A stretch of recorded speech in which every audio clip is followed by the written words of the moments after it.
po si Alma Parada, OFW dito sa Singapore. Pumunta ako dito sa Singapore last 2008 until now. Magsi 7 years na ako sa December.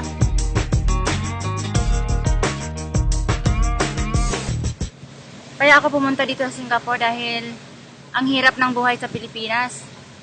Wala naman akong mapasukan na magandang trabaho dahil high school graduate lang ako. Before ako pumunta dito, nag-work ako sa Dole. Nag-harvest kami ng pinya.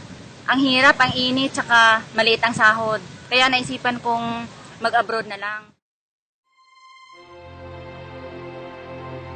Akala ko, sa pag-abroad, dito ako aasenso. Pero, in 7 years ko dito, wala pa rin. Wala pa rin akong, parang wala akong naipon dahil ang hirap. Kada sahod, padala, panggasto sa anak ko, sa school niya.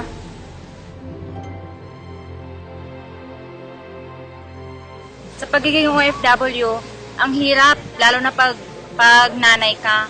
Dahil, halimbawa yung anak mo sa naiwan sa Pilipinas, may sakit, hindi mo maalagaan. Yung magulang mo may sakit, hindi mo maalagaan. Tapos, ang sakit-sakit sa dibdib kasi yung anak mo, nagkasakit, walang mag-aalaga, tapos nag-aalaga tayo ng anak ng ibang tao. Tapos, nag-aalaga tayo ng magulang ng ibang tao, tapos yung magulang natin, sariling magulang natin, hindi natin maalagaan. Ang sakit-sakit sa dibdib. Tapos, yung ibang tao, maipagluto natin ng masarap na pagkain. Yung pamilya natin, hindi natin alam kung anong kinakain nila. Ang pag-abroad, hindi madali.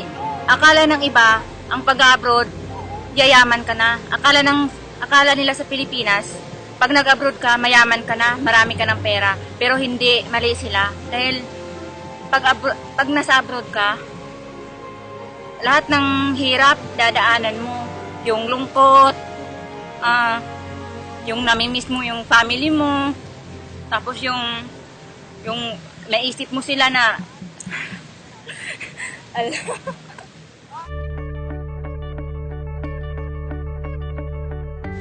nung nakita ko sa Facebook si Juan Bro,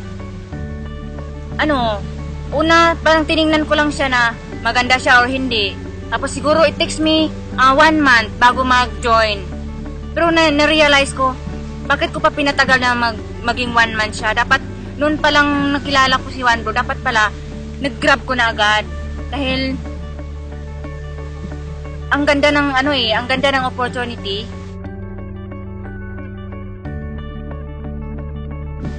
Hanggang doon, na ko na siya, yung inaral kong mabuti. Tapos, nakapag-DR. Tapos, talagang nakita kong ito na talaga yung inisip ko na ang gandang ininegosyo ko pag uwi ko ng Pilipinas.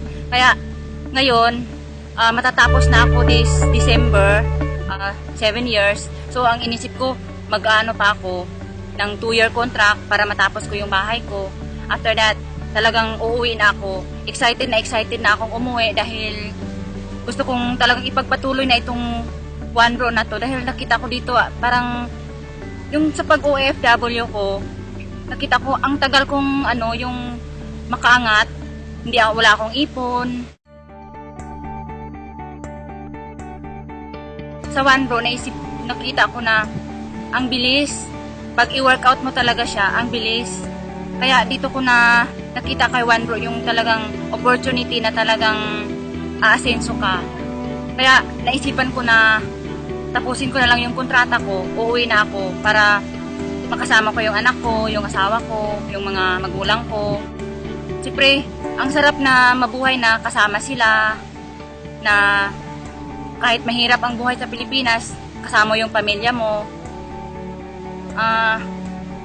Kaya itong business na to talagang proud na proud ako na pag-uwi ko ng Pilipinas, alam ko na kung paano gagawin. Marunong na ako. Pag-uwi ko ng Pilipinas, talagang i-full time ko na siya. Hindi na ako babalik ng Singapore. Yun lang. Thank you.